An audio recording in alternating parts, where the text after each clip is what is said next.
Hi Pottery peeps. We're in my kitchen, which means I'm glazing because that's where I do my glazing. I really need, I need a bigger studio, but I do like my little studio. Anyway, it has character. So we're doing the totem, and I kind of find glazing videos not very exciting, and it could be just because I'm not excited to glaze. And this one is stumped me because I got big pieces here, a lot of pieces, but I got a lot of big pieces, and which means I had to pick glazes that are not going to compete with the texture, so I'm not going to do any layering. I think that would just take away from, I mean, there's a lot going on here. I don't need to add a bunch of glazes that are going to compete with what I've already done. So that was first decision. Second decision is I had to pick colors that I had enough glaze of. So that's another thing to think about. I've narrowed it down to 4 colors. One is pretty much just an accent. Since it's going in the garden, I didn't want it to be green, but I'm gonna do all these little ones green because they're just like the little filler pieces, and so give us that little accent of green. Since it's going to go into a garden bed and there's a lot of green there, I didn't want to be competing with my flowers. And so I'm going to hit this with blues and purples because, you know, blues and purples are my favorite colors, and, you know, look at my hair. So I threw in yellow because yellow is one of those colors. While it's not my favorite color, like I never wear yellow, mainly because it looks like I'm either pregnant, throwing up all day, or on my deathbed. So yellow and me don't work. So I never wear yellow, but yellow to me always makes all the other colors pop. And so it's a good combination color or accent color too. I guess I got 2 accents, the green and the yellow, which works since green and yellow are part of this color wheel on the same side. But there's blue in green. Anyway, see, tangents. So I went through my original drawing and kind of wrote in an idea of what I'm going to do. So since purple is my favorite color, I am going to do the Ultraviolet from Clayscapes. I'm going to do the Pacific Blue from Clayscapes and the Tim Stark Celadon from Clayscapes. And then I'm going to throw my yellow is the frosted yellow, or lemon yellow, the frosted lemon from Mayco. So those are the colors I'm going to use. And because of the design of the piece, I knew that these 2 pieces had to be the same because they had similar elements. And so trying to go through this to try to pick what gets what, I've spent all day doing this. Anyway, it's about time. It's just like, you just got to do it. You know, it's not going to get done unless you just do it. So it's going to be what it's going to be, and it's going to be great. And okay, I'm not going to stress about it anymore. And I can always make another, right? It's just clay. All right, so let me get you set up. So hopefully this will show you what I'm thinking of. Don't worry about my drain. I've got one of those trap things, okay? I know somebody will probably leave something in the comments. So I've already blended this. I have an immersion blender. And so I've already blended it really well, but if I let it sit here for a while, I will stir it up. I don't like it sitting.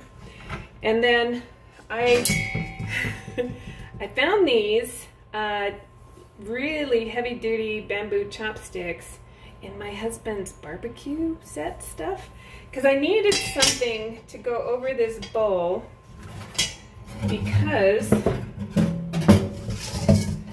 I want to collect the glaze on this piece. This is too big of a piece to dip. So I'm going to straddle it over this bowl so that hopefully I can gather what glazes.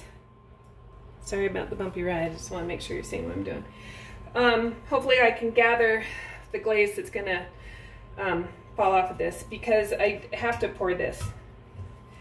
Okay, I already went over this and I even wiped it, but sometimes you'll find a little bit of a little chunk of clay. And you know what? The best tool in the kitchen is a butter knife. It's a screwdriver, it's a hammer, it's a scraper. It does all the things. All right. So this is the Pacific Blue. So we're gonna go ahead and go for this. Let's see, I think I'll start with the small one. And I am just gonna pour it on all the way around it and hopefully not make too much of a mess. Oops, I just totally missed it. And if it goes inside, I'm not worried about it going inside. I mean, I don't need to glaze the inside. I'm not gonna intentionally keep it unglazed. If it gets in there, it gets in there. You know what I mean? No one's gonna see the inside, especially by the time I get this all put together. I just want to make sure I get all the pieces, parts.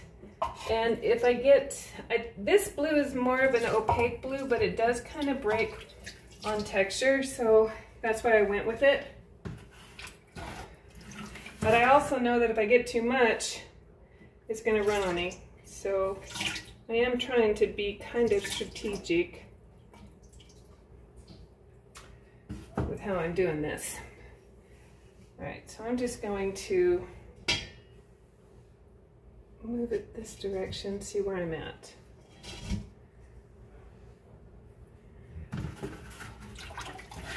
Can you imagine how many hours it would take to brush glaze on this?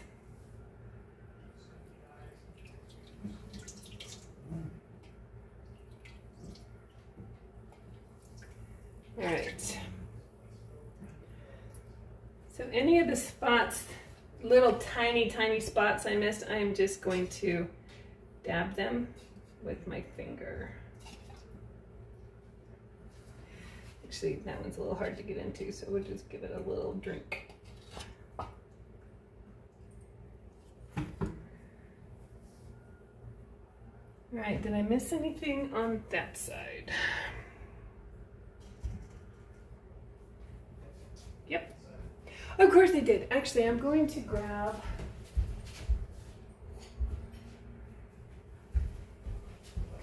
I missed a couple of. I'm gonna grab a sumi brush to get into these little tiny, and I'm literally just gonna dab them. So I don't want to pour it again. Yeah, I don't want those little tiny drips though.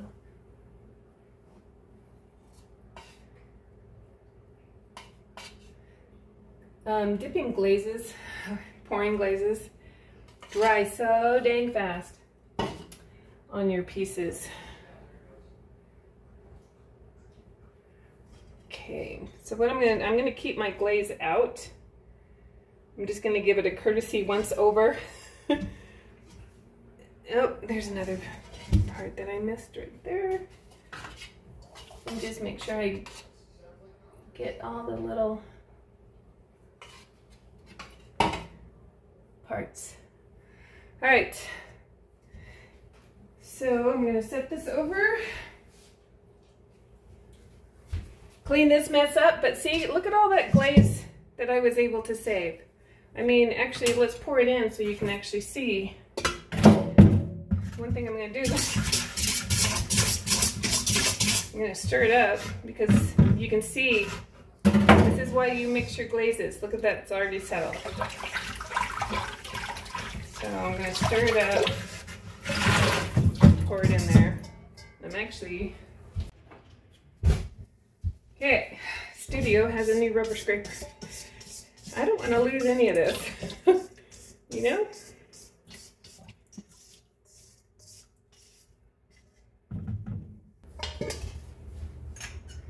Are going to be Pacific Blue.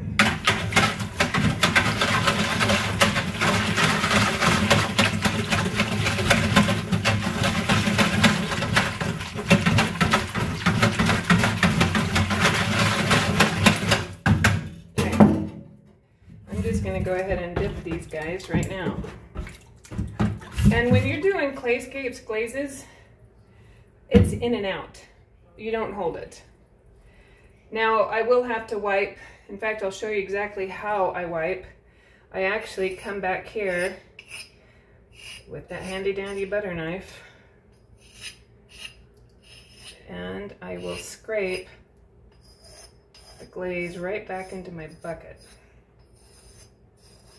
There's a good tip for you. Saves you. Over time, it saves you.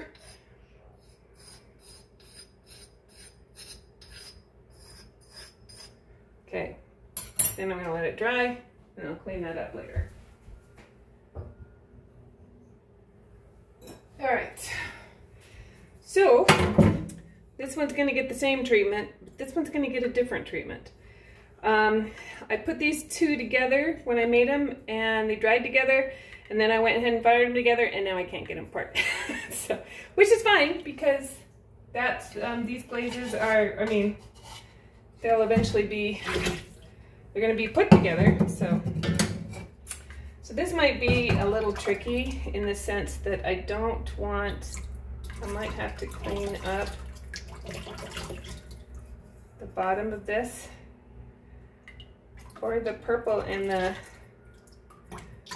green, or the Pacific Blue. Actually, I'm just gonna go ahead. I love doing that. Well, for glazing. I don't like being careful. I just like throwing it on. Be done with it. Okay, oh, there's a little bit I missed. And again, I will scrape all this off. I really like these chopsticks. You know what? And I'm sure hubby doesn't even know they're here. I'm sure he doesn't even know we have them, so they are now been confiscated. Actually, you know what? I think I have enough. I'm gonna see. Hopefully I don't have to pour it. So if I can make it past the midway point, and I can't because it just remembered it's got a hole in the center, so there's no suction. It won't push the clay or glaze up. Alright, so I think I'll do this a little different. Show you a different way of doing it. I'm going to start from here. I'm just going to hold it.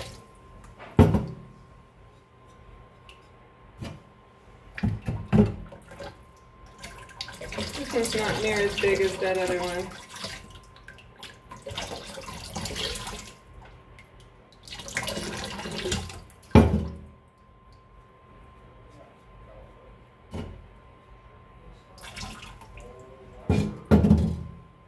Okay.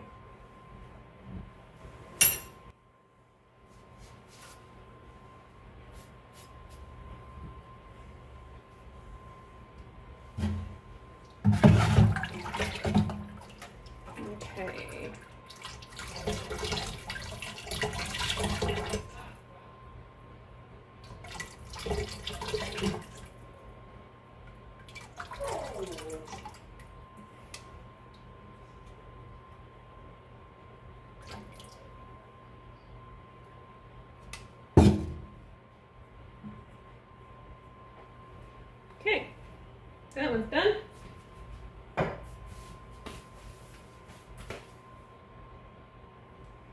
Now I'm trying to think if there's anything else I needed in this glaze. I'm not sure, but I leave them out until I'm done, just in case I have to touch something up.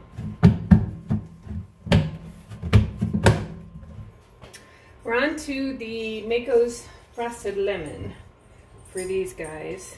And these I'm not going to worry, they're rounded. I'm just going to glaze the whole thing. So I just dip, and then I'm going to set it down. I'm going to dip the other one, shake it off, kind of round it a bit. These need to be, I'm gonna probably put these on stilts in the kiln.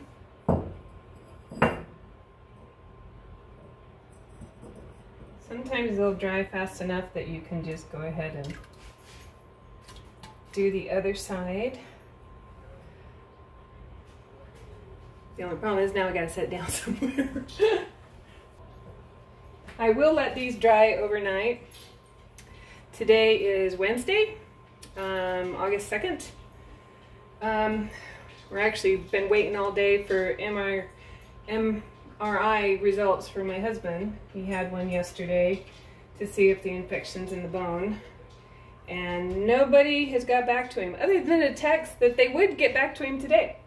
Isn't that the way it seems like medical's going these days? Okay, so now I'm wondering, was there only 2 things that were in the frosted lemon? Let me check my notes. Yes. Only 2 things in the frosted lemon. Okay, mainly because I'm going to use them for an accent on the flowers. So it will get a 3rd. I like things in 3s or 5s or 7s. So now we're on to all the little pieces with Tim Stark Celadon. I think these little ones though, I'm just going to dip the tops, come back and dip the bottoms. And since it's been just a little bit, all the good stuff is in the bottom. That's why you want to stir up your glazes. You don't want all the good stuff like the colorant, that's all in the bottom. Probably some of the other good stuff like the fluxes and all that stuff is too. All right, so I do want to, let me see if I can, so this I'm gonna have to hold until I can set it down. And if you see a spot that didn't get any glaze, I just hit it with my finger.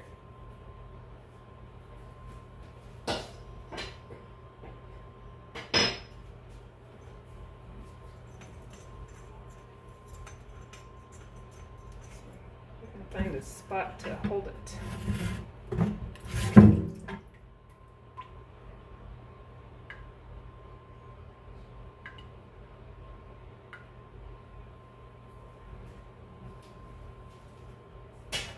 So I am going to come back and hit those where the tool was with my finger.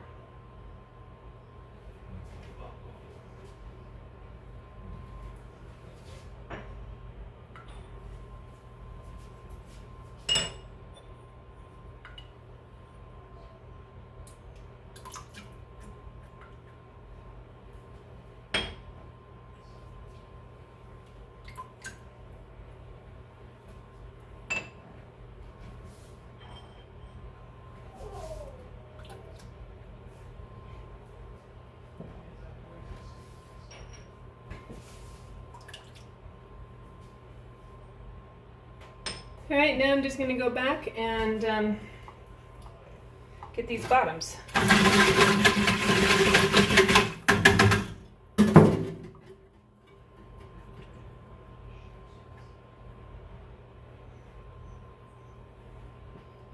Because the glaze is already dried enough for me to touch them.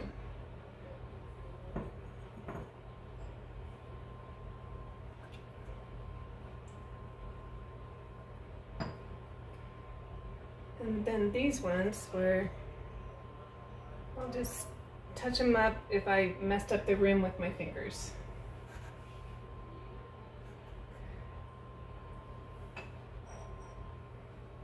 This bottom needs almost done.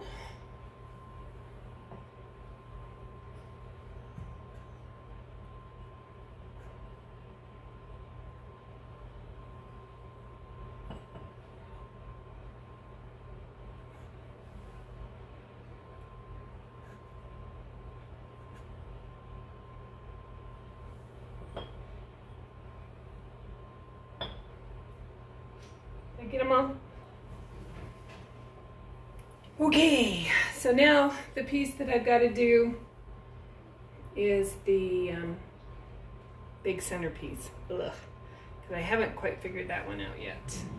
I was hoping I'd figure it out when I glazed it, but I haven't. So, we'll be back.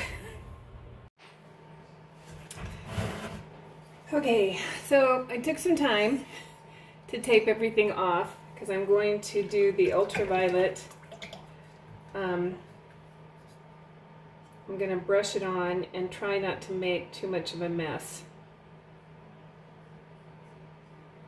So I'll probably speed you up because this is going to be really boring.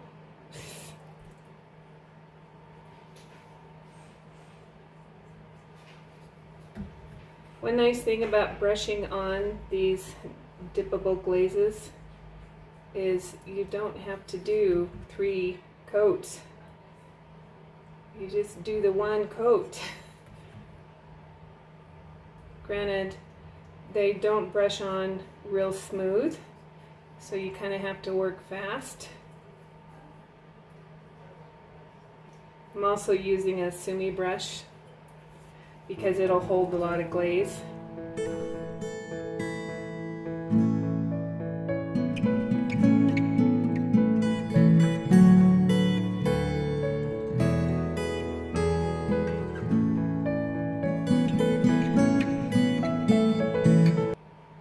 Okay, so I think that's good for that one. Now I gotta do this one.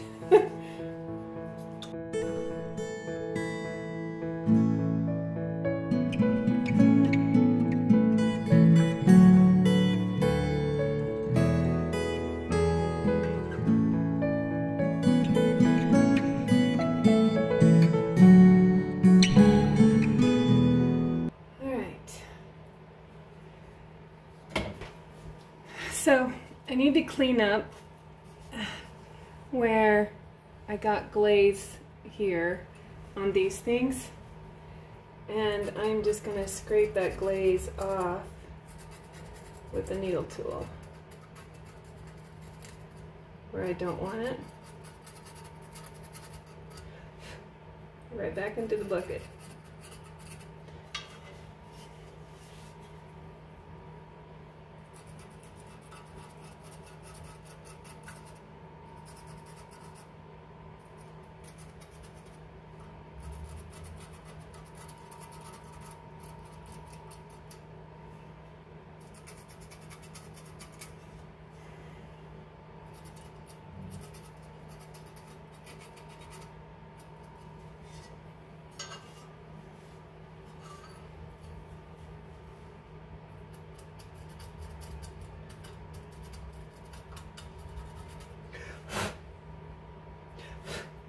And then I will get a clean brush with water and I'll just kind of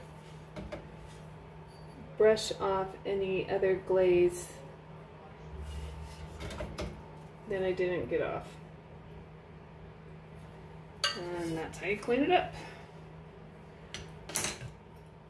Or at least that's how I do. Okay, this is the frosted lemon. And I am going to just do the insides of the flowers with it.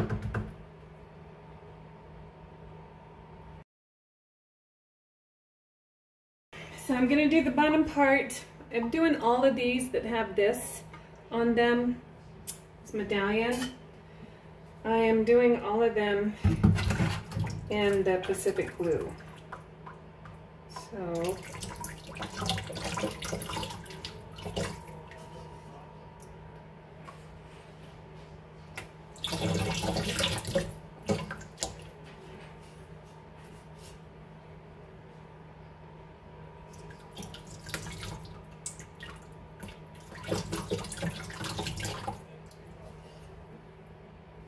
sure I got it all. Looks like I did. I hope. I'm actually just going to wipe this off.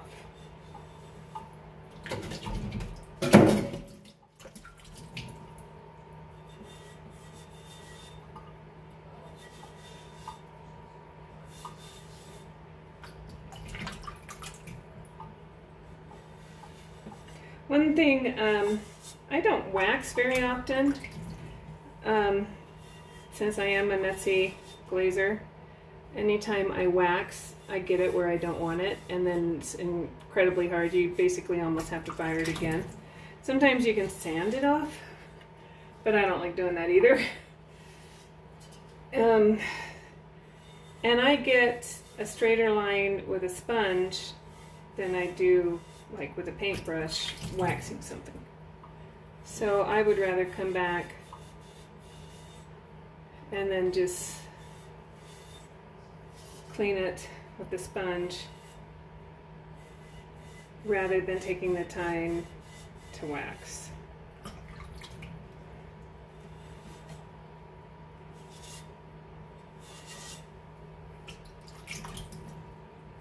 Okay, so the bottom's done. All right, so this is going to be tricky.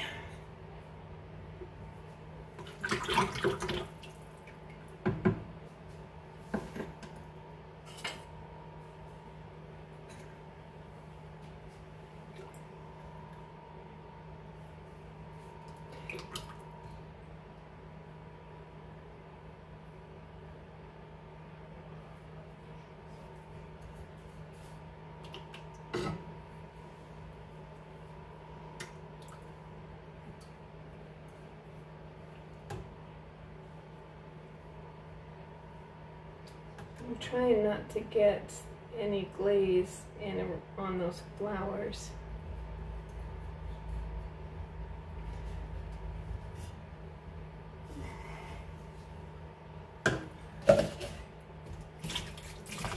If I get drips like this, I know this glaze, it'll show those drips, and I don't really want it to.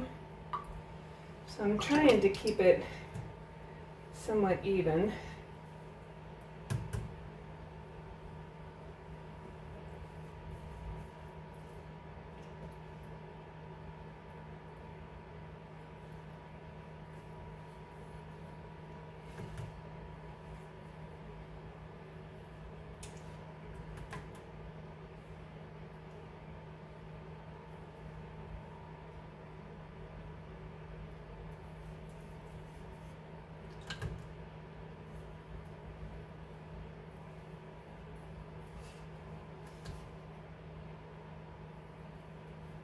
This one's definitely getting some more coats. I want to try and do an even coat here. And I probably won't get it.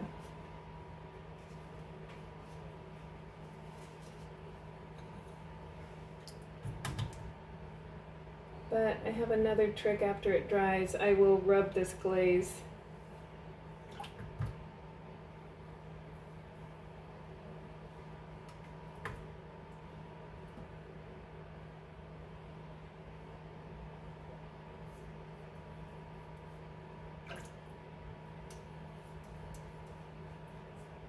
Since it's got a lot of texture.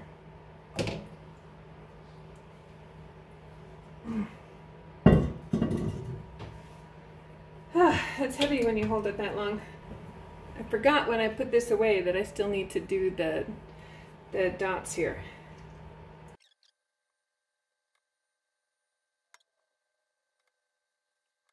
Okay, so now the last thing to do is the body. Oh crap, I got the body of this too. You know what? I wonder, I'm not sure what color to paint that. I'm gonna take the tape off and I'm going to paint the body Malibu Barbara. I don't have it anywhere else.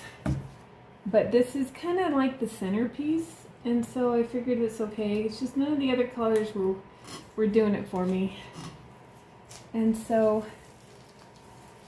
I decided to, since I've got purple flowers on here, we would paint this pink.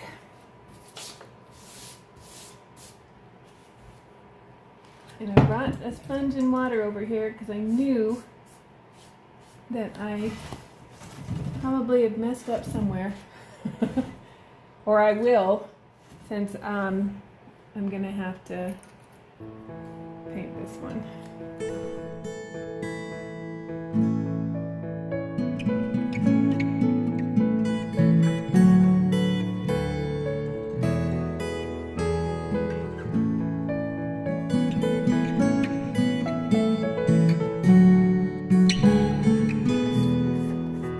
Okay, I've already shaken this up. I'm not sure what's the best angle to have you at here. There, maybe? Sorry, I keep moving you. And it's a new thing of glaze, but actually, I have my students, I have a whole bunch of tongue depressors, so look at that. So even though I shook it up, look at this. So if you just use that stuff that was on the top, you would not get good coverage. So make sure you take your time to stir your glazes, not just shake them. Okay, now I'm just going to brush 2 coats on here. It's not rocket science. You just want to, well, I guess it's not rocket science, but there is a trick to getting a good coat. You want even coats. And this is a Mayco fan brush. It's their big one. I can't see what it is right now. The number 8. And it is my all-time, if I have to brush glazes, this is the glaze I'm going to use. And I didn't actually do such a good job mixing this glaze. There's a little lumps in it, but I also know that with a brushable glaze I can brush those lumps out. So I usually do just a couple of strokes on the first. Get your brush loaded and do a couple of strokes. And I'm kind of staying away from the tricky bits, if you've noticed.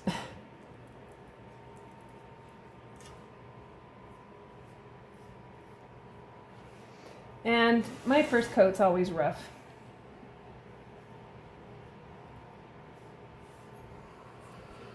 But I load up that brush and I keep going over it. I'm actually going to, actually no, I'm not going to do that yet. We're going to get as much on here as we can with the fan brush, that's my favorite, first. Mainly because it will get a lot of glaze on quickly.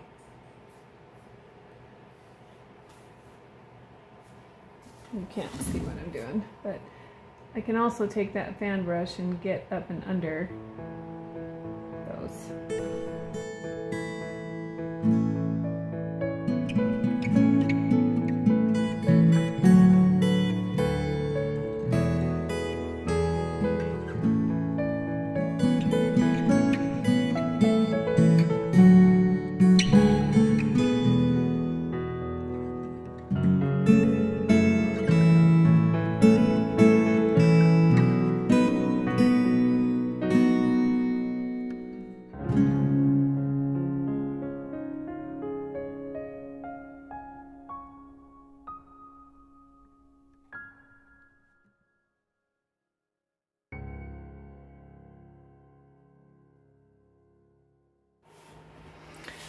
Okay, it's all glazed.